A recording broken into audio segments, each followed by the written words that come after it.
Bem, gente, então vamos lá na nossa caminhada aqui. Ontem à noite eu disse para os queridos que eles passaram da categoria de desafiantes, todos aqueles que reconheceram Jesus como seu Senhor e Salvador, saíram da categoria de desafiantes e agora defendem o cinturão da fé e defendem esse nome de Cristo. Então vocês estão no time vencedor, lutem para manter esse cinturão. E hoje pela manhã eu queria pensar nessa dinâmica de que se a desobediência é a mãe, todos os pecados, o orgulho é o pai, a incredulidade é a irmã mais velha. Todos esses pecados que a gente luta, eles têm uma origem ou na desobediência, ou no orgulho, ou na incredulidade, ou na junção de todos eles. Então pensa lá na fofoca, né? Fofoca é um problema que está se tornando democrático e universal. Homem também é fofoqueiro.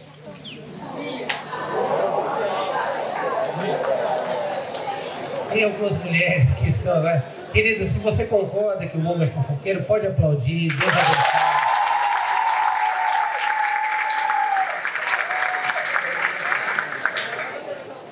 O problema é que a mulher, ela entra na fofoca e ela começa já com comentários, com as questões entre os meninos e tal. O homem não, ele só conta a fofoca e pronto. É profissionalismo, entendeu?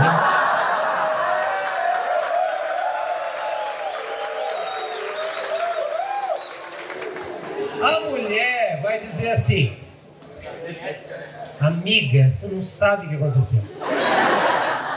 E aí a amiga faz aquela, o quê? Lógico. E ela diz, eu não sei se eu posso contar. Pelo amor de Deus, né, mano? Você já chega e fala assim, fulano tá traindo, ciclano, pronto. Homem é assim. É? Bem feito pra ele. E pronto, esse comentário básico, original, simples, já se caracterizou a fofoca, já estabilizou o caos, já fez a desgraça, mas então fica assim, não sei se eu conto. Não sei, não. Mas gente, vai abalar Paris isso. Não dá. Gente, se vai pecar, peca logo. Fica nessa. Então, esses dias eu cheguei em casa, aí minha esposa, como é que foi? Foi bom. Ela olhou tão desanimada, tão entristecida. Porque foi bom. O que é que aconteceu? Bom, eu saí de casa, como você viu. Não. Vai mais pra frente. Então, eu resolvi lá o problema. Só. Fiquei imaginando ela chegando e contando pra mim. Amor, você não sabe o que aconteceu. E o quê? Eu não sei se eu conto, acho que vou fazer o almoço primeiro. Não, conta. Então, eu saí, você viu que eu saí aqui. E aí, então, gente, a fofoca, homem e mulher, contam fofocas também, só que nós somos mais diretivos, mais objetivos. E a mãe de tudo isso, o pai de tudo isso, a irmã mais velha de tudo isso, é uma dessas coisas que nós estamos trabalhando aí. Por isso que eu tô falando isso, para a gente entender que existe uma multidão de pecados, coisas que a gente faz. Mas se você observar na sua vida desobediência, se você observar na sua vida que tem a ver com a insatisfação, se você observar na sua vida o orgulho, que tem a ver com esse distanciamento de Deus, a desobediência dessa discordância de Deus, eu não concordo com Deus, o afastamento de Deus, ou eu quero viver do meu jeito, ou hoje a incredulidade, que é exatamente não acreditar a Deus aquilo que lhe é devido, você vai começar a descobrir que os outros são tudo filhos desses perversos aí.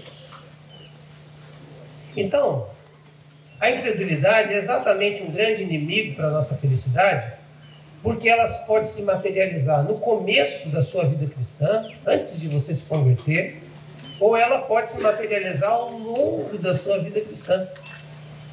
A incredulidade é um inimigo chato, porque basta uma situação ruim e a sua fé pode ser abalada.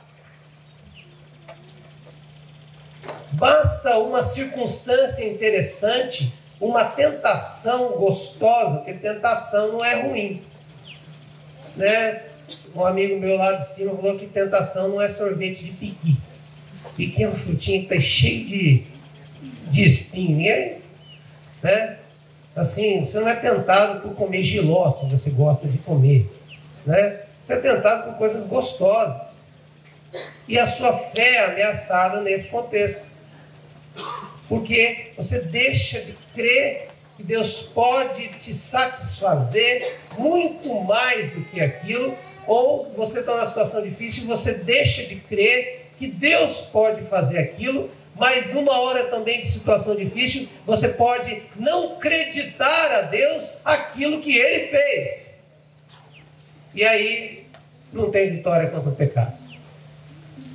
Porque quando você está de frente de um milagre que está acontecendo na tua vida, mas você credencia isso, a sua força, a sua capacitação, como o Mano falou aí muito bem, inspirado pelo Espírito Santo de Deus, você acredita que as coisas estão indo bem porque você é o máximo, entendeu? Ou acredita que por causa da intervenção do seu chefe, que te gosta muito, aquela promoção aconteceu, você começa a cair no campo da incredulidade, porque você começa a acreditar obras de Deus às pessoas. E aí, eu queria andar um pouquinho na Bíblia, e eu primeiro queria que você abrisse lá no Novo Testamento, em João, 1 João. É lá a carta, não é o Evangelho. O Evangelho é lá, os 4, né? Mateus, Marcos, Lucas, João. Mas é a carta, lá na frente, 1 João 5,4. E eu queria que você gravasse só uma frase que a gente vai ler desse texto. E aí depois eu queria que toda vez que a gente acionasse aí, você verbalizasse essa frase. Tá bom? Pecadores, comigo? Vamos lá. 1 João 5,4. Na minha Bíblia diz o seguinte: o que é nascido de Deus vence o mundo. O que é nascido de Deus vence o mundo. O mundo é o sistema pecaminoso que luta contra nós. O pecado está no mundo. Isso mesmo. Ainda bem que nós temos aí gente colaborando. Tá ligado? Segunda parte do versículo diz o seguinte: e esta é a vitória que vence o mundo, a nossa. Então essa frase aqui eu quero que você repita comigo para a gente fazer sempre uma chamada. E esta é a vitória que vence o mundo, a nossa fé. Vamos falar juntos? E essa é a vitória que vence o mundo, a nossa fé. Então toda vez que eu der esse start, essa é a vitória que vence o mundo, a nossa fé. Bem. Então essa vitória que vence o mundo, nossa fé. Muito bom. Esse processo de acordar é relevante nesse processo. Agora dá uma viradinha na tua Bíblia lá, vamos para o Velho Testamento. E eu queria que você abrisse em Daniel. Compliquei a tua vida agora, né, cidadão? Achando que é só o melzinho no chupeta, Gênesis, abriu a Bíblia, né? Cara, vamos embrenhar agora na mata. Vamos em busca do ratão do banhado. Comi aquele infeliz. Rapaz, foi uma briga dentro de mim. Lancei o 16º CD do Diante do Trono. Vamos lá, gente. Daniel 3 de 10. As folhas estão comendo solta aí, né? Benção. Continua folheando. Você vai achar. Não é, não, eu tô falando, cara. As coisas estão ficando mais difíceis agora. Tudo bem? Olha lá. Querido, se você parou de procurar porque você não achou, essa palestra para você tem a ver com fé como perseverança. Presta atenção. Você desistiu? Deus vai falar com você no começo da Bíblia. Tem uma coisa chamada índice. E cara, é fantástico. Tem o número do livro lá.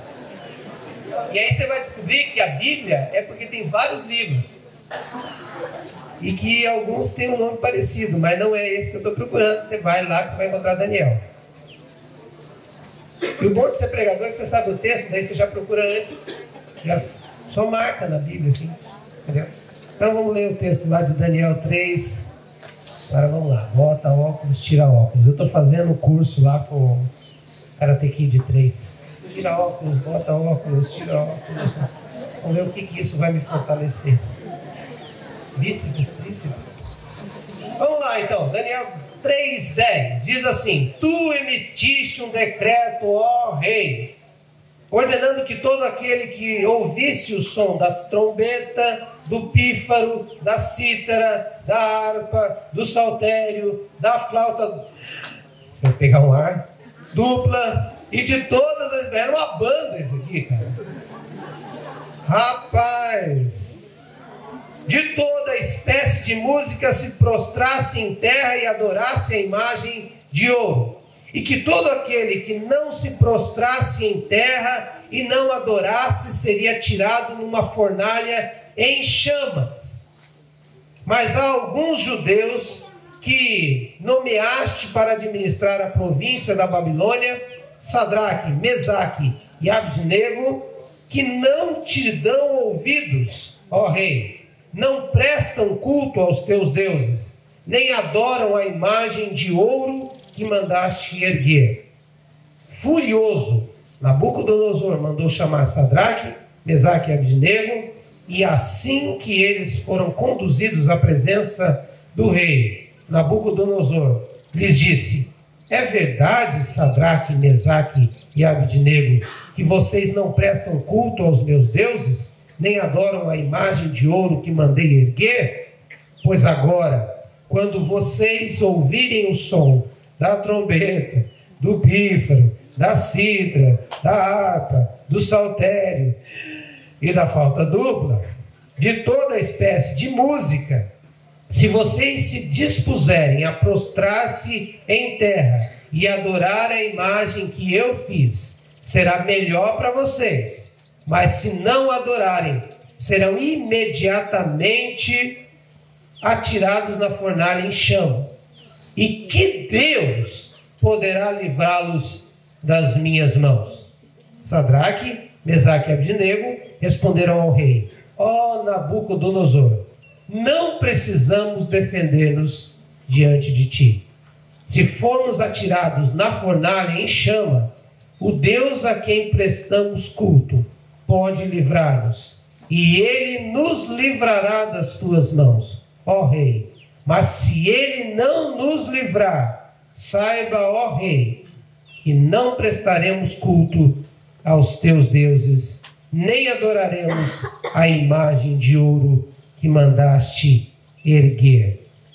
Até aqui, depois a gente vai continuar consultando aqui a palavra de Deus, exatamente para a gente ver o desfecho dessa história. Esta é a vitória que vence o mundo. A nossa fé. Muito bem, vocês participaram bastante das missas, então.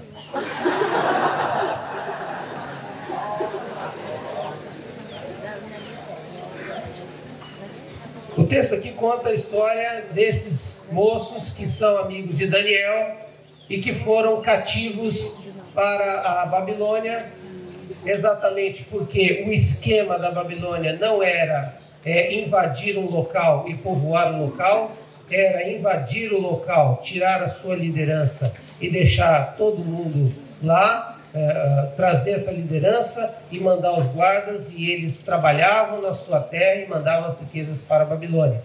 Mas o melhor dos seus líderes, dos seus príncipes, aqueles homens fortes, bonitos, musculosos, Mr. Bombastic e tal, eles eram levados lá para Babilônia.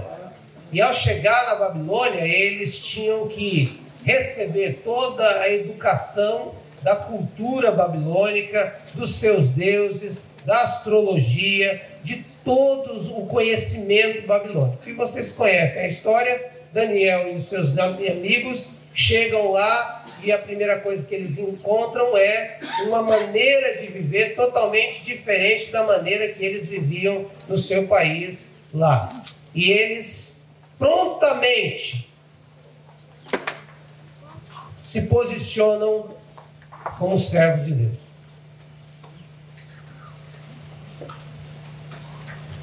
O que é o ponto mais importante é que na luta contra o pecado, rumo à felicidade, não existe gente oscilante no que crê.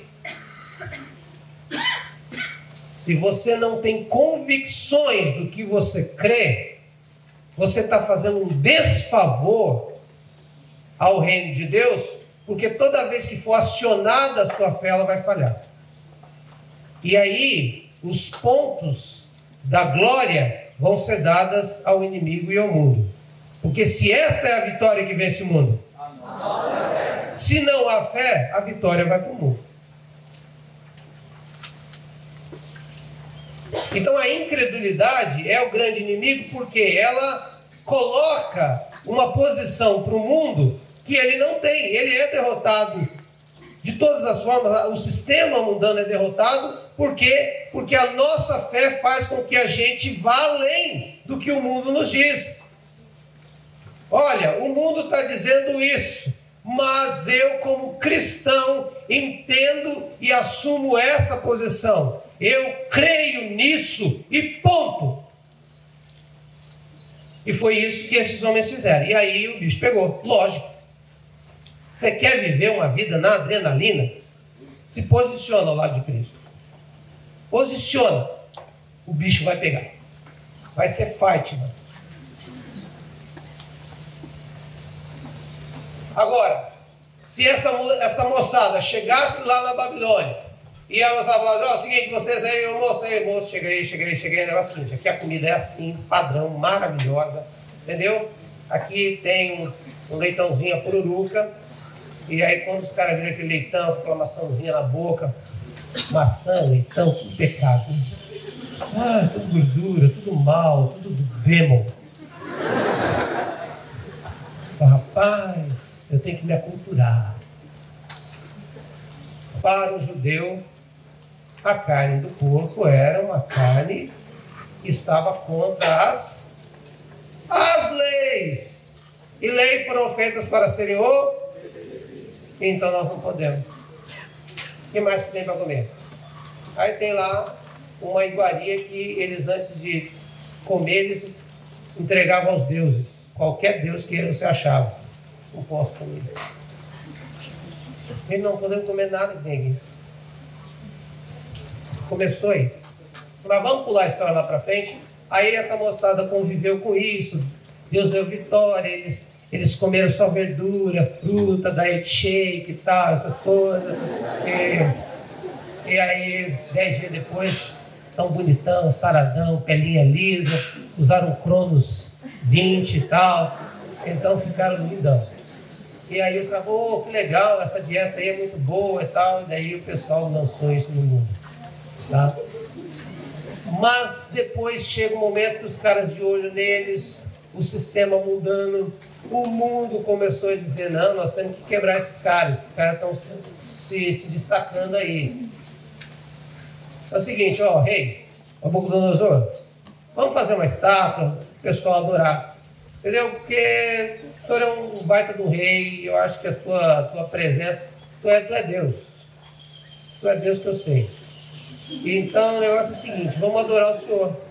Nós vamos adorar essa estátua. E toda vez que olharem para essa estátua, vão lembrar que há um rei aqui. Então todo mundo deve adorar. Aí chegaram, beleza, decreto do rei e tal. E aí já, pessoal, aí já viu, né? Porque havia uma regra. A obediência exclusiva e adoração a Deus Yahvé. nem outro Deus é Deus. E ponto.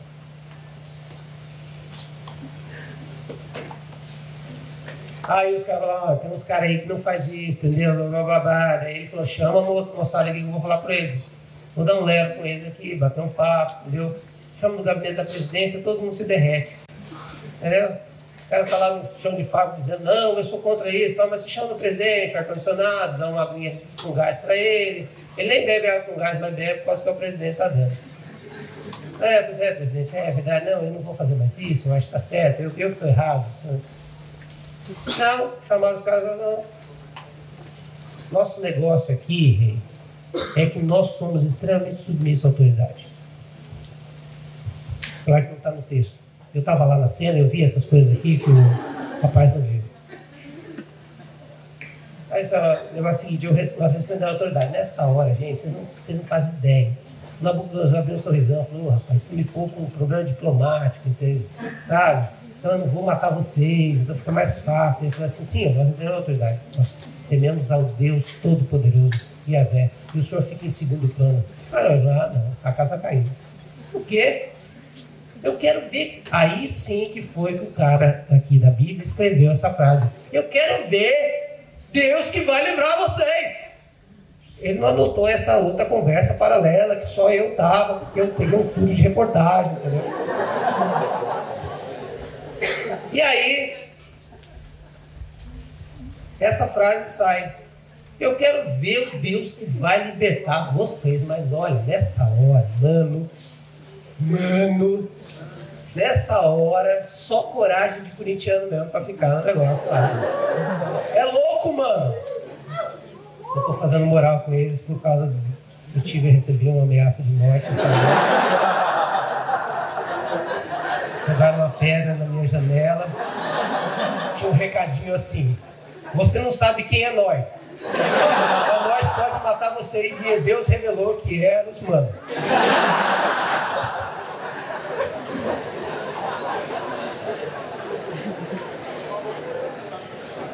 Eu ainda estou em oração porque eu recebi outro recado que se eu não colocasse a camiseta do Corinthians para pregar hoje à noite, o pessoal não ia ter pregação.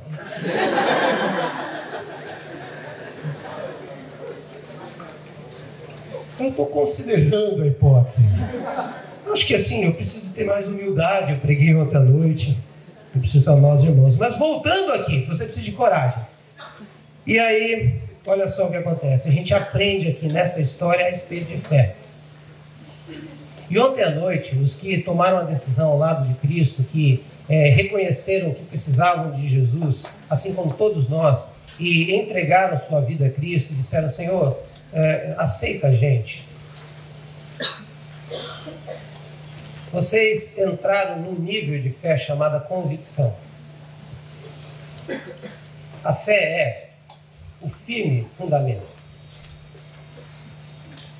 E quando você tomou essa decisão não porque alguém te deu garantia de que o céu está aberto para você com todas as letras. Ninguém disse para você, olha, aqui está um videozinho de como é que é o céu, entendeu? Aqui, nessa quadra aqui, não é corretor imobiliário celestial, nessa quadra aqui você pode, é a sua quadra, está de frente para o mar de cristal, um lugar muito bom. É nessa hora, se aceitar Jesus agora sim, porque está tendo uma população muito grande e aí vai sendo povoado mais a região periférica da Jerusalém Celestial. Então aceita agora, porque agora é hora de ter um bom lugar no céu.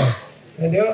Não, ninguém te mostrou onde você vai morar no céu, ninguém disse para você as garantias assim desse empreendimento, mas você entendeu que pela fé em Cristo Jesus, você já é cidadão do céu. Isso é convicção. E esse é o princípio da fé. Ela se materializa numa postura. E olha só o que esses homens vão dizer lá. Deixa eu colocar um pedacinho aqui. Depois 15 horas para achar o texto de novo. Olha o que os caras vão dizer lá no versículo. Está com a Bíblia aberta, mano? Mina.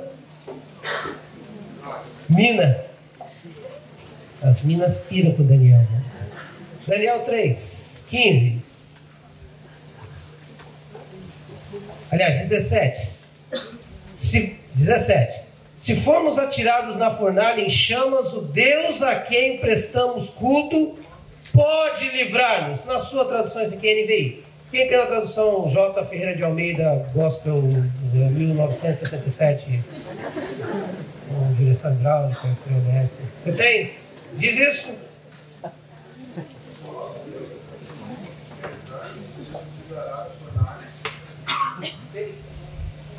Se o nosso Deus, a quem servimos, quer livrar-nos, Ele nos livrará da fornalha de fogo ardente e das tuas mãos, ó Rei.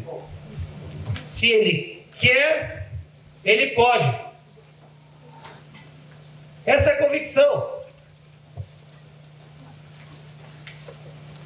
Se Ele quer, Ele pode. Na versão internacional, Ele pode livrar-nos. Esse nível de fé, onde a gente tem convicção, é que diz: Deus pode fazer. Fique sabendo, Nabucodonosor, que nós temos um Deus que pode fazer. Sobre a ameaça da incredulidade que vai batendo na gente, que vai dizendo: não, isso tudo é mito, nessa história é maluquice, essa história não existe, Deus é uma invenção humana, porque o homem precisa de um subterfúgio para as suas infelicidades, Deus é uma projeção, Deus não existe. Eu quero ver o Deus que vai livrar você agora dessa situação, e essa postura de levantar: olha, fique sabendo, mundo, fique sabendo, sistema maligno humano, que nós cremos num Deus a quem nós cultuamos, que Ele pode nos livrar, se Ele quiser. Eu queria só ficar no pode, né? Mas tem o que quiser ali também. Essa convicção que Deus existe, Ele é poderoso, Ele é amoroso, e por isso Ele pode fazer qualquer coisa, porque Ele é poderoso, e Ele quer fazer porque Ele é amoroso. Então, Deus pode, é poderoso, Deus quer porque é amoroso. E essa fé vai sendo construída, sabe como? Através dessas experiências que nós ouvimos dos outros, através das experiências que somos expostos na nossa família cristã, através das experiências que são passadas dos nossos pais, dos nossos progenitores, de gente que faz parte da nossa história. E esses homens, Sadraque, Mesaque e Abdenego, saíram de Israel e foram para lá muito jovens. Qual era a base da fé deles? A base da fé deles era uma fé oral, que os seus pais passavam para eles. E o negócio em Israel era fantástico. Todo sábado, dia do Senhor, para os judeus, eles pegavam os filhos, os menores, maiores, e iam por frente das casas, e eles começavam a contar os feitos do Senhor. Então eles ficavam falando assim: filho, está vendo aquela parte lá que nós passamos, fomos buscar água, tinha umas pedras assim amontoadas? É, pai, o que é aquelas pedras amontoadas? Aquelas pedras amontoadas a gente chama de memorial. E foi o seguinte: aconteceu uma batalha e Deus nos deu a vitória contra os inimigos. Filho, você não faz ideia o que aconteceu. Nós éramos em poucos e o menino já brilhou.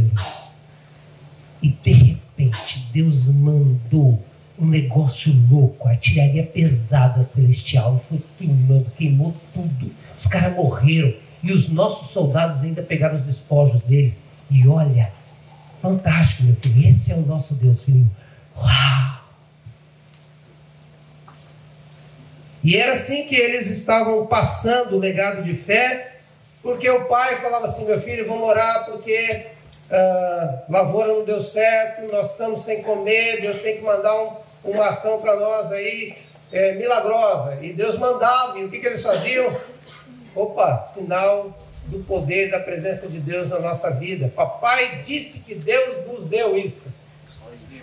Para uma criança, isso é lei. Mas essa fé vai sendo construída. Vai sendo construída pelas experiências dos outros. pelo conhecimento que a gente tem de Deus, é pela leitura da palavra de Deus que você faz, é pela ouvir as mensagens dos cultos que você ouve, pelos estudos bíblicos que você frequentou, pelo tempo que você utilizou do seu tempo nas células. Nada disso é jogado fora, porque tudo isso está entrando no seu HD espiritual e está fortalecendo a sua fé. Para momentos de crise, de luta, de dificuldade, você se levantar e dizer: eu creio. E ponto. Então, querido, primeira coisa nessa manhã que nós temos que fazer: parar e agradecer a Deus pelos nossos pais, que nos levantavam e diziam: pá, agora cultinho infantil, cultinho da manhã, culto doméstico, papai vai ler a Bíblia.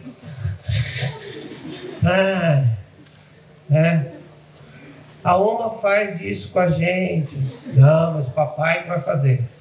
Sogra sempre se metendo, né? Então, agradeça a Deus, porque cada palavra bíblica que o seu pai lia para você na sua infância, hoje ecoa dentro da sua mente e faz parte do conjunto de convicções que você tem. E aí tu chegou na faculdade, aí o Nabucodonosor cresceu, a fornalha era a prova. Você tinha que escrever o que ele queria que você escrevesse, não aquilo que você crê. Mas outra hora eu queria parar e a gente orar agradecendo a Deus pelo histórico. E aqui eu estou numa convenção que isso é muito sério, muito levado a sério. O estudo da palavra. Papai e mamãe pegam você e vai lá e lê. Isso não tem preço disso. E a gente está chegando agora na vida cristã, tudo arrebentado, quebrado. Que não teve papai e mamãe dizendo assim: filho, isso aí é pecado, tá? Sabia? Não, não sabia. Feche seus olhos. Se você é dessa estrutura familiar, sempre agradeça a Deus. Agradeça pelo seu pai, pela sua mãe. Agradeça pelos seus avós. Segunda coisa. Então, a primeira é que Deus pode fazer, amém? Essa fé que você precisa quando o TJ bate na tua porta. O TJ não é o Tribunal de Justiça, que se bater na tua porta você vai precisar mais fé ainda. O TJ é testemunho de Jeová, entendeu? Todos os dois TJs você vai precisar de muita fé. Mas o TJ2, você precisa de mais convicção, porque ele já vem com todas as respostas prontas. Essa convicção é de: não, eu creio num Deus que é 3 pessoas. Você não entende, eu também não entendo, mas isso é fé. Jesus é o meu Salvador e eu tenho um relacionamento pessoal com Ele. E você vai querer me convencer, eu vou também te convencer, não vai chegar a lugar nenhum. Deus te abençoe, ou Jeová te abençoe. E continua falando lá para o outro que não conheça, porque eu creio. E ponto. Só que o que acontece na caminhada cristã é que essa fé ela é muito importante, indispensável, é um dos fatores da nossa continuidade no processo da vida cristã, mas ela é uma fé que solitariamente ela é muito seca. Ela deixa sempre aquela coisa assim: Deus pode. E nos leva a remeter as nossas orações, as orações muito assim, nada a ver. Assim: Deus, se for da tua vontade, o Senhor pode. Eu creio que o Senhor pode. Então o Senhor faz. Amém. Só que essa dinâmica da fé é muito mais do que isso. É muito mais essa coisa de: se o Senhor quiser e puder, o Senhor faz. Ela vai além. E a frase desses caras mostra exatamente isso. Eles não falaram só isso. Eles disseram: e Ele nos livrará das suas mãos, ó Rei. Não ficou no só: Deus pode, quando Ele quer, Deus pode fazer. A frase é: Deus pode e Ele nos livrará da sua mão. Uau! Agora ficou mais poderoso, porque Ele está dizendo o seguinte: Ele vai livrar. Sai da convicção de que Deus pode e entra na confiança que Deus vai fazer. Essa confiança é depositar, é se lançar, é entregar. Se na fé convicção a gente crê num acreditar em Deus, na fé esperança, na fé confiança, a gente diz assim: eu acredito em Deus e sei que Ele vai fazer. E essa é uma coisa interessante. Você sabe que até demônio acredita e treme, mas nenhum demônio bota sua confiança em Deus. A confiança é exatamente essa fé fortalecida através do relacionamento com Deus, das experiências suas com Deus, dos atributos de Deus fazendo parte da sua vida. Veja, a convicção é uma ação que você tem de decisão das experiências dos seus pais, do que a Bíblia diz a respeito disso, do que você sabe que a palavra de Deus está dizendo, é uma convicção. Mas a confiança é um nível de fé que você adquire através do seu relacionamento com Deus. Se a convicção vem do Deus dos seus pais, a confiança vem do seu Deus, da experiência que você teve com Ele. Isso é crescimento. Vai chegar um momento na minha fé e na sua fé que você tem que sair dessa fé dos pais, da convicção que os pais deram, para a sua convicção, da sua confiança em Deus, que Ele fará. E a Bíblia vai dizer lá o que aconteceu nessa história. Esses homens já tinham um relacionamento próximo com Deus. Essa moçada era moçada de oração. Essa moçada era a moçada que sabia o inimigo que eles estavam enfrentando, o mundo que eles estavam. Eles estavam longe da terra deles, eles estavam longe dos pais deles, eles estavam longe do sistema religioso deles, eles estavam longe do templo, eles estavam longe dos sábados e das festas que eles tinham, que renovava a fé deles. Mas eles não estavam longe de Deus, porque Deus estava com eles. E esse relacionamento íntimo com Deus é que faz a minha confiança nele fortalecer. E a minha fé como confiança é uma fé que vai sempre crer que Ele fará. Porque aí eu chamo da convicção, é a fé da teimosia em Cristo. Mas a confiança é aquela fé com açúcar, aquela fé que faz brilhar os olhos, aquela fé que só aquele que tem intimidade com Deus vai dizer: mas Ele vai fazer.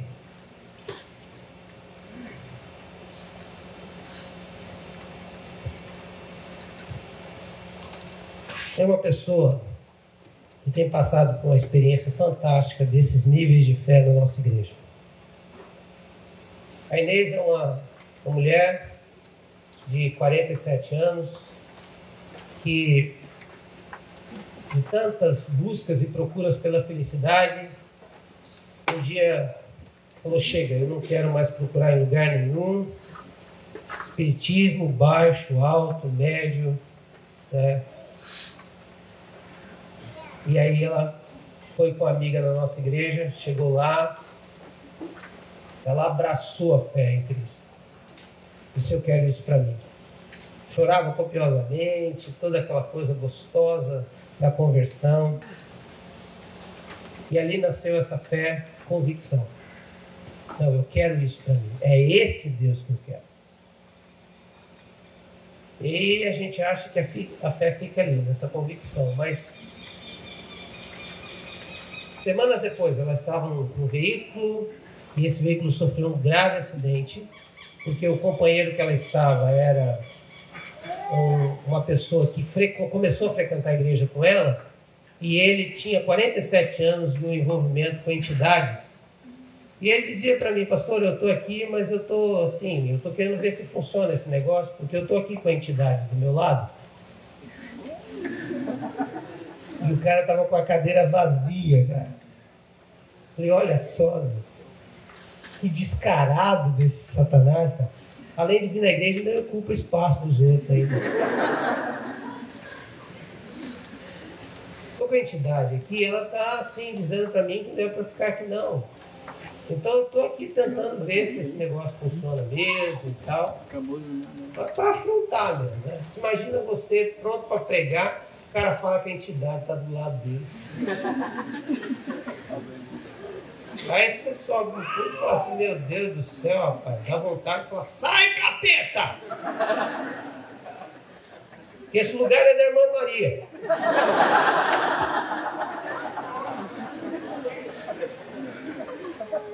Aí eu escutei aquilo, na outra semana ele estava no veículo e ele capotou o carro que ela estava, junto com o netinho dela. Eles estavam de lance e tal, e aí o que aconteceu? Só ela sofreu um baita corte na testa, rompeu o ligamento da perna e ficou hospitalizada. E eu fui lá visitá-la e ela chorava, dizia, pastor, mas por quê? Agora que eu encontrei o caminho, acontece essa desgraça na minha vida. E aí a gente começou um processo de oração, ir lá na casa dela todo dia, fortalecer essa convicção em Cristo Jesus, até que vai nascendo a esperança. Pastor, eu preciso andar, porque a fisioterapeuta disse que minha perna não volta mais ao normal. E estava perto do Natal, e aí a gente fez uma cantada de Natal lá, e cantada de Natal sabe como é que é? É sempre aquela mensagenzinha assim meio, né? Oh, querido, Jesus é um bom companheiro, Jesus vai nascer no seu coração. Sabe aquela light, assim, só para dar uma enganada? E aí você vai rodeando o toco, quando chega perto, você agarra a ovelha. Aí, mas Deus pegou e falou, não vai fazer rodear toco nenhum não, cara. Você vai falar sobre milagre nessa noite. Pede para outro, Senhor. Tá bom, vou pedir para o pastor da igreja. Falei, sempre o senhor com pegadinha, né? Então, e aí subi e mandei bala. Tal, e cura, e liberta, e sai, e pula, e vai e tal. E aí ela vem pra frente ajoelhada. E eu nem me toquei.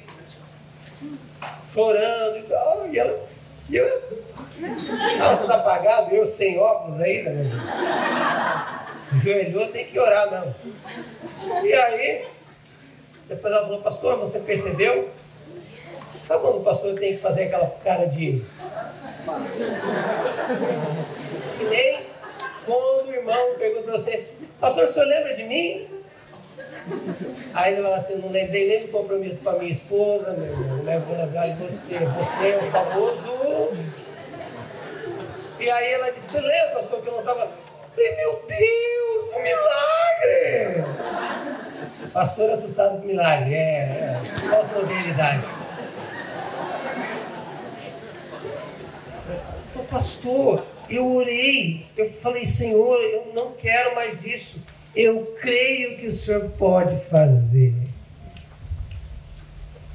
E o Senhor vai fazer, porque é para glorificar o teu nome. E está a mulher ajoelhada. Dias depois ela me procurou e disse assim, pastor, eu lembrei. E aí ela disse assim, que quando ela olhou no espelho, Deus fez ela lembrar de alguns materiais que tinha na casa dela, que eram frutos de alguns compromissos satânicos que ela tinha assumido. Roupa e todas essas coisas. Eu falei, junta lá e traz. Rapaz, quase que eu contei, né? Quase que eu fui acionado do Corpo de Bombeiro para um incêndio na ilha.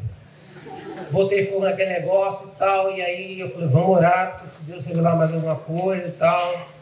E aí ela vai para casa, ela me liga, pastor, agora eu lembrei. A cicatriz que ela tinha no rosto era a mesma, porque anteriormente ela fez um pacto. Ela estava indo na igreja e, sabe aquela coisa, vamos ver como é que funciona?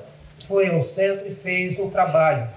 E o pai de santo pegou a cabeça do porco e fez um talho na cabeça de porco, exatamente, quando ela olhou, exatamente o talho como ficou na testa dela.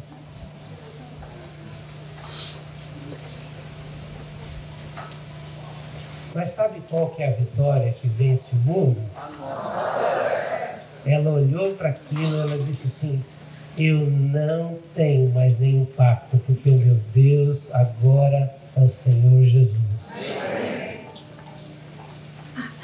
E ela já vai experimentando essa dinâmica de fé como convicção diante das hostes infernais, dizendo assim: que tu é minha, tu tem pacto comigo, tu tem sinal meu aí. Ou não. Não. Sou de Jesus. Essa é a vitória que vence o mundo. E a outra coisa é que o meu Deus vai me livrar. E aí ela anda. A gente começa a perceber que essa fé é essa dinâmica que vai nos alegrando no meio da provação, que vai nos fortalecendo no meio da dúvida, mas que vai enchendo nossos olhos de esperança diante das coisas ruins que acontecem. Aquele que vive a sua fé como uma convicção, mas também como uma confiança, é aquele que tem os seus olhos abertos para o mundo espiritual e para a dimensão celestial de um Deus que me ama e é bom, e tudo que Ele faz é bom, e lá na frente Ele tem o melhor para mim. E eu olho para isso, e as circunstâncias elas não me tomam, elas não me angustiam, porque eu sei que de alguma forma, essa fé, que é uma esperança, que é essa confiança, vai me dar vitória. Era a fé de Abraão. Você já imaginou a situação de Abraão? Vai caminhando com o seu filho. Você só tem um filho. E esse filho é o filho da promessa. Você vai caminhando e Deus chega para você e diz assim: Abraão, o negócio é o seguinte. Pega o teu filho e vai para o monte, porque precisa fazer um sacrifício para mim.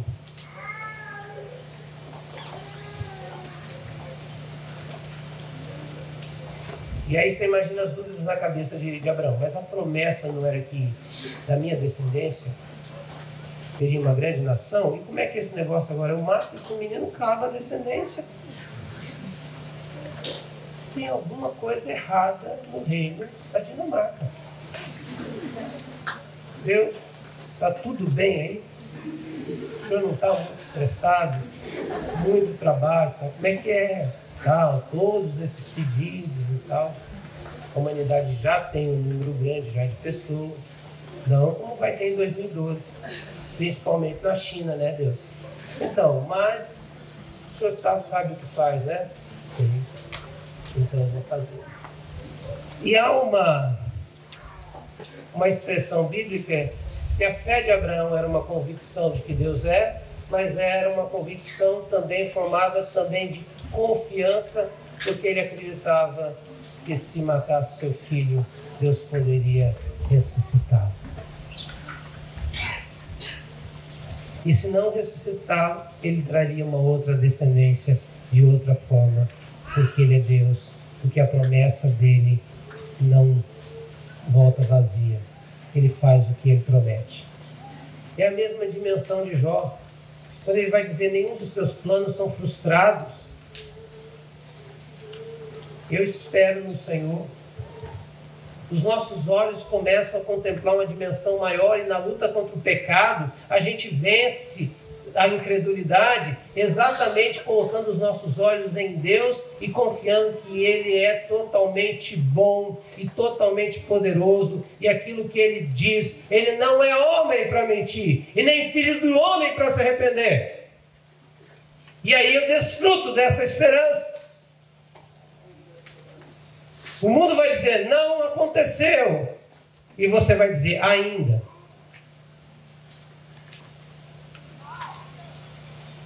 Não está acontecendo. Não está acontecendo ainda. Essa é a vitória que vence o mundo. Poucos católicos nós mesmos. Essa é a vitória que vence o mundo. Mas talvez seja este um grande problema, porque nós caminhamos nessa dimensão meio, isso vai acontecer, Deus vai fazer, e de repente as coisas não acontecem. E a gente fala assim, não, mas amanhã vai acontecer, e amanhã não acontece. Não, mas depois de amanhã vai acontecer, e não acontece. E aí vão chegando um momento que fala assim, talvez semana que vem vai acontecer, e na semana que vem não acontece. Não, mas a nova data agora é 2012, que vai acontecer, não aconteceu. Não, mas agora nós estamos esperando 2013, feito o fim do mundo do calendário maia. Inclusive o nosso adolescente jovem estava dando retiro lá, os sobreviventes. Dando retiro, que sobreviveu ao calendário maia.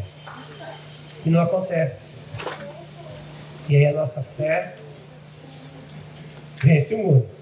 Mas aí nesse momento a gente começa a perder o brilho da presença de Deus, a gente começa a duvidar de que isso vai acontecer. E aí a gente perde a nossa fé, que vence o mundo. Agora, qual é o problema disso? O problema é que a fé não tem só o caráter de convicção dos meus pais, ela não tem só a confiança dos meus olhos postos no que Ele prometeu, mas a fé também é uma perseverança. E o livro de Hebreus vai dizer que a fé é que vai fazer com que o justo viva. Porque o justo viverá pela fé. E é interessante quando a gente olha para Hebreus, essa expressão em Hebreus, o justo viverá pela fé, e a gente vê essa expressão em Romanos. A expressão de Romanos, Paulo está dizendo que o justo viverá pela sua fé em Cristo para a sua salvação. Essa convicção que Cristo o salvou. E o justo viverá em cima disso. Essa é a postura. Mas para Hebreus, ele vai dizer que o justo viverá pela sua fidelidade, pela sua perseverança. Porque se ele desanimar, minha alma não terá prazer nele. E a mesma fé, que é o princípio do Velho Testamento, que vai dizer o justo viverá pela sua fidelidade, pela sua perseverança, pelos seus olhos fitos no Senhor. Veja que Romanos está dizendo de salvação. E Hebreus está dizendo de continuar, perseverar, como diria a bispa Dolly, continue a nadar, continue a nadar, continue a nadar.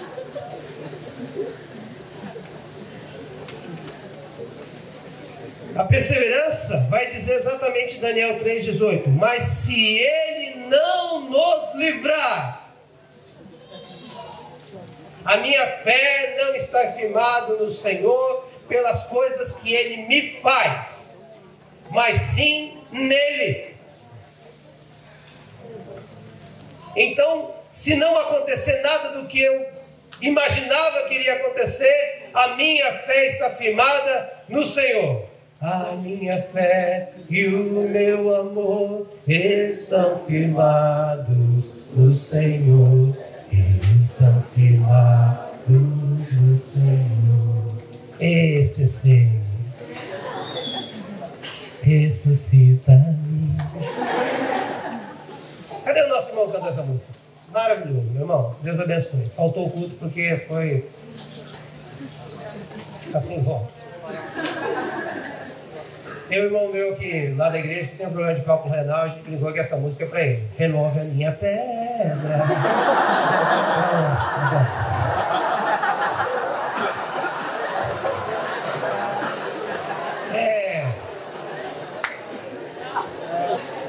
Vamos perseverar, meu. O calor é grande. A fornalha já está sendo aquecida.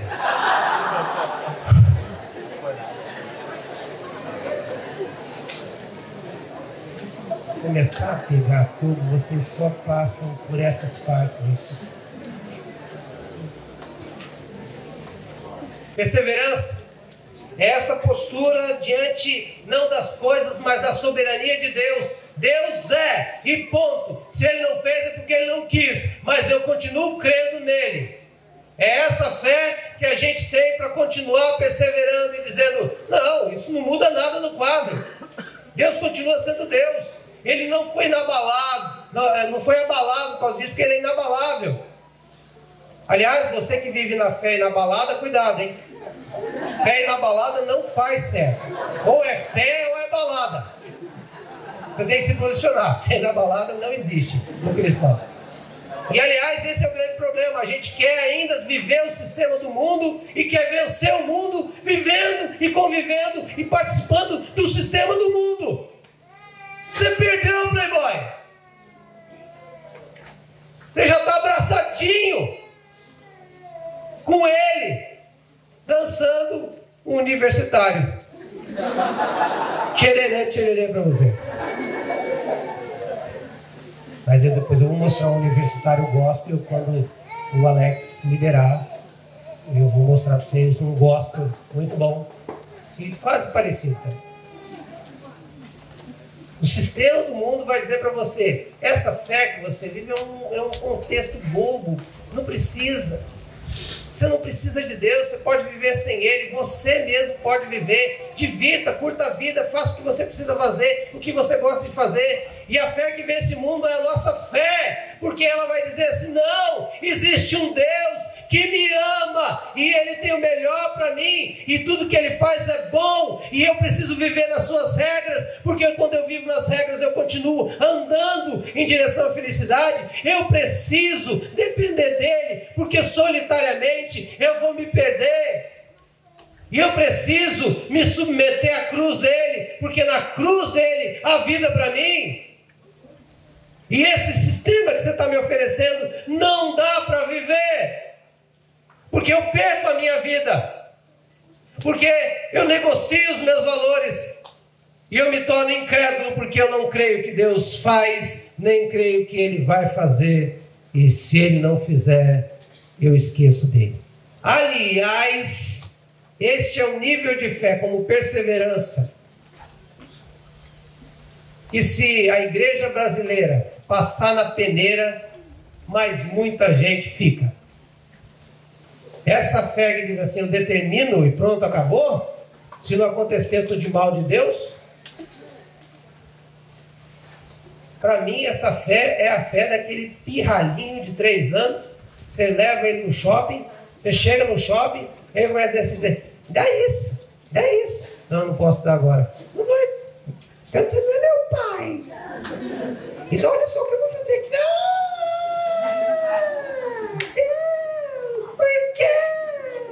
Me desamparaste. Ô cara, humano, presta atenção, cara. Você quer usar essa frase? Então seja como Jesus. Foi ele que disse isso junto lá com... Ele pega as palavras de Davi e diz, Deus meu, por que me desamparaste? Então você só pode falar isso quando você estiver crucificado. Está de boa na lagoa, a vida tranquila para você. Deus te deu um delta, falou, não vou fazer isso. Isso não é fé, rapaz. Eu vou determinar nada. Tu não manda em nada. Tu não manda nem no teu cachorro, cara. O cachorro nem ele te obedece.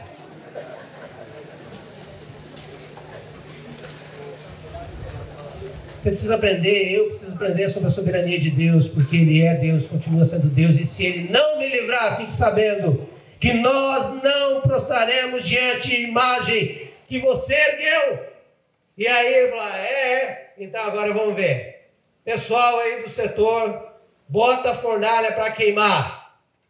Mais ainda. Vamos terminar o texto aqui, senão daqui a pouco vocês já estão torradinhos. O texto está lá. Daniel 3, 22.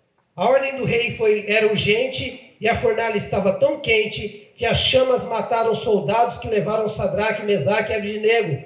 E eles caíram amarrados dentro da fornalha em chamas. Mas logo depois o rei Nabucodonosor, alarmado, levantou-se e perguntou aos seus conselheiros, não foram 3 os homens amarrados que nós atiramos no fogo? Eles responderam, sim, ó rei. E o rei exclamou, olhem, estou vendo 4 homens. os amarrados e ilesos, andando pelo fogo, e o quarto se parece como o filho dos deuses. Então Nabucodonosor aproximou-se da entrada da fornalha em chamas e gritou: Sadraque, Mesaque e Abdenego, servos do Deus Altíssimo, saiam, venham aqui. E Sadraque, Mesaque e Abdenego saíram do fogo. Os sátrapas, meu Deus do céu, quem que eram esses caras? Os prefeitos, deve ser funcionário público, não tem função. Opa, alguns. Os governadores e os conselheiros do rei se juntaram em torno deles e comprovaram que o fogo não tinha ferido seus corpos, nem um só fio de cabelo, como eu queria ter, tinha sido chamuscado, e os seus mantos não estavam queimados, e não havia cheiro de fogo neles. Disse então Nabucodonosor: louvado seja o Deus de Sadraque, Mesaque e Abdenego, que enviou o seu anjo e livrou os seus servos. Eles confiaram nele, desafiaram a ordem do rei, preferindo abrir mão de sua vida e prestar culto e adorar outro Deus, que não fosse o seu próprio Deus. Por isso eu decreto que todo homem de qualquer povo, nação e língua, que disser alguma coisa contra o Deus de Sadraque, Mesaque e Abdenego, será despedaçado e sua casa será transformada em montes de entulho, pois nenhum outro Deus é capaz de livrar alguém dessa maneira. Então o rei promoveu Sadraque, Mesaque e Abdenego na província da Babilônia. A fé só é confirmada no meio das tribulações. Fé que não tem tribulação não é fé provada, e por isso não é aprovada. E na nossa felicidade virão provações exatamente porque nelas é que eu vencerei a incredulidade, porque a vitória que vence o mundo é a nossa fé. E olha só que coisa interessante que o texto vai dizer. Primeira coisa que aconteceu na vida deles: eles experimentaram a presença de Jesus. E quando eles experimentaram a presença de Jesus na vida deles, fez toda a diferença. Esse quarto elemento aqui era Jesus. Não era o quinto elemento, gente. O quarto elemento aqui era o próprio Deus, que está comigo em todos os momentos, porque a minha fé é firmada nele. Você não está solitário na sua batalha, porque o próprio Deus guerreia com você e por você. O salmista vai dizer: ainda que eu andasse no vale da sombra da morte, não temerei mal algum, porque tu estás comigo. Segunda coisa marcante da vitória é a própria vitória. Porque a primeira coisa marcante da vitória é que ela não existe se não tiver a presença de Jesus. Mas a segunda é a própria vitória, que é muito bom. E a terceira coisa na vitória da nossa fé é que ela glorifica ao nosso Deus. Não está em jogo apenas a sua vitória e a sua felicidade. O nome de Deus está sendo colocado à prova.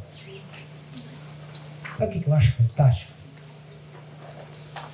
Deus é Deus, ponto.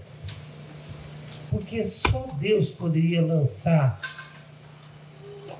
a publicidade do reino dele em gente péssima de marketing que somos nós. Só Deus mesmo poderia colocar a sua honra à disposição e o seu caráter sendo questionado com pessoas como nós. Sabe por quê? Porque Deus é um Deus de fé. Deus acredita em mim. Deus confia em mim. E eu imagino Deus falando: não, fulano. O diabo fala assim: chegou uma menina nova na igreja, fui eu que coloquei. Aí Deus fala assim: fica tranquilo, meu servo vai tirar de letra. Porque ele confia em mim. Ele me tem. 2 semanas depois você está que nem tropa de elite, pegando geral.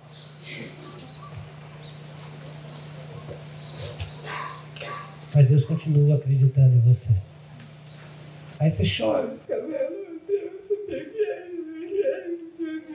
ajuda. Deus fala, tá bom, eu acredito em você. Vou te dar mais uma chance. O baita fé que Deus tem. Ele continua acreditando em nós. Então nessa hora eu queria que você entendesse uma coisa. Se não houver um posicionamento da sua fé, você vai sempre perder para o mundo. Sempre, sempre, sempre, sempre, sempre. E quero te dizer algumas coisas aqui. Tem que ser para alguns radical. Para alguns tem que ser radical.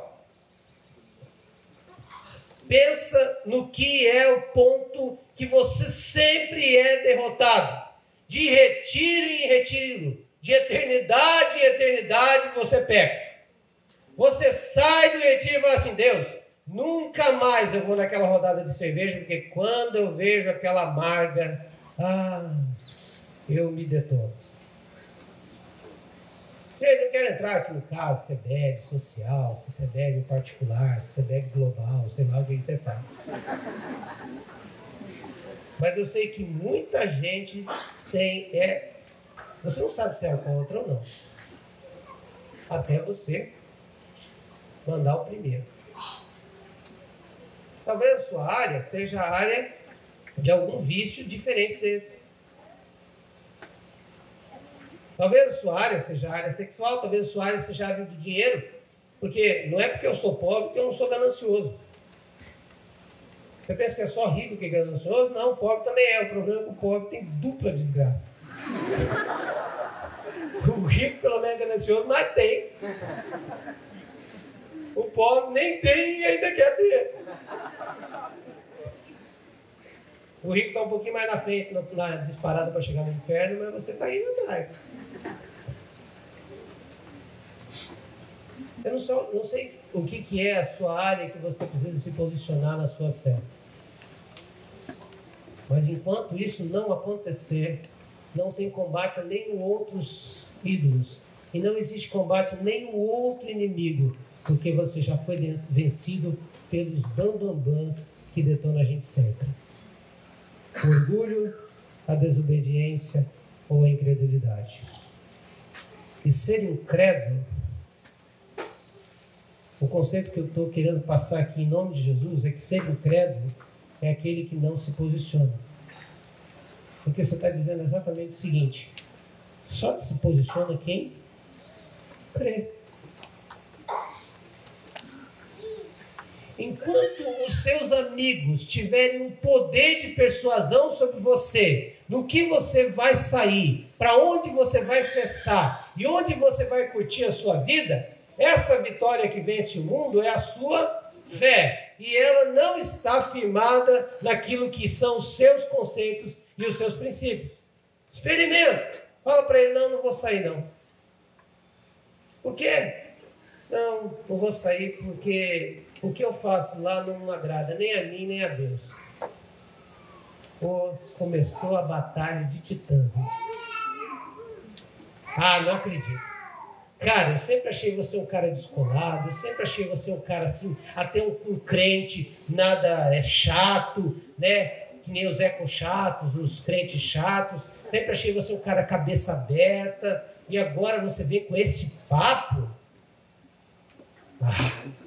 Que decepção. É por isso que eu não vou para a igreja. Aí você vai para casa, oh meu Deus do céu, eu tirei esse homem do céu, porque agora podia ter continuado lá, curtindo junto com ele. De vez em quando ele combinava, chamavam as garotas sempre tinham programas, entende o que eu estou dizendo? E tal, e a gente fazia uns programas legais, tal, censurado para menores de 18 anos, mas sei lá, eu estava evangelizando ele, né?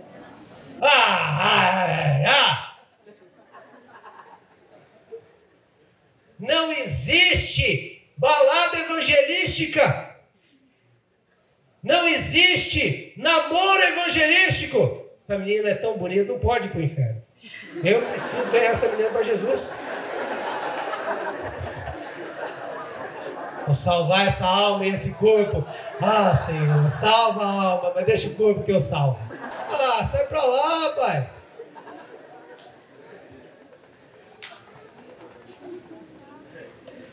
Posicionamento. Isso é fé.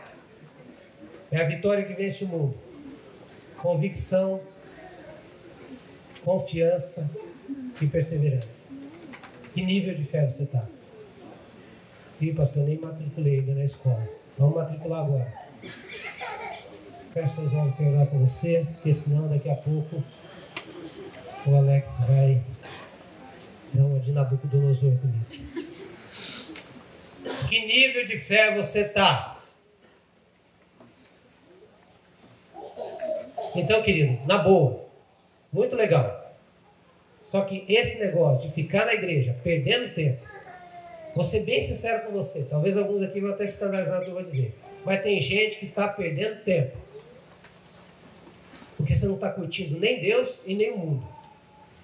Se você vai para o inferno, tu é um baita besta, porque não vai fazer nada do inferno e depois vai para o inferno. Então, vai lá. Quer? Decisão é sua.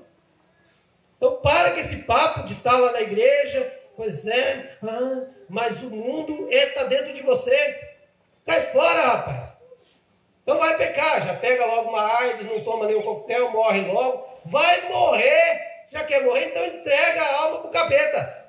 Mas esse papinho de ficar aí querendo enganar, um 7-1 para cima de Deus e para cima do povo, para com isso. Se posiciona, cara. Menina, menino, posiciona.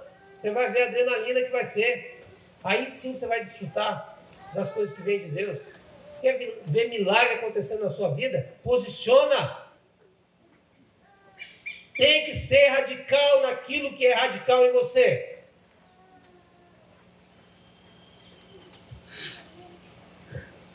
Essa é a vitória que vence o mundo. O sistema do mundo sempre vai dizer para você: concilie as duas coisas. Não são conciliáveis. Não existe conciliação entre mundo e Cristo. Não existe. E eu sei que depois disso você vai vir conversar comigo. Eu estou disposto a conversar com você. Porque a gente interpreta as coisas de uma maneira errada. Mas na minha cabeça, o que Deus disse é isso que é para fazer.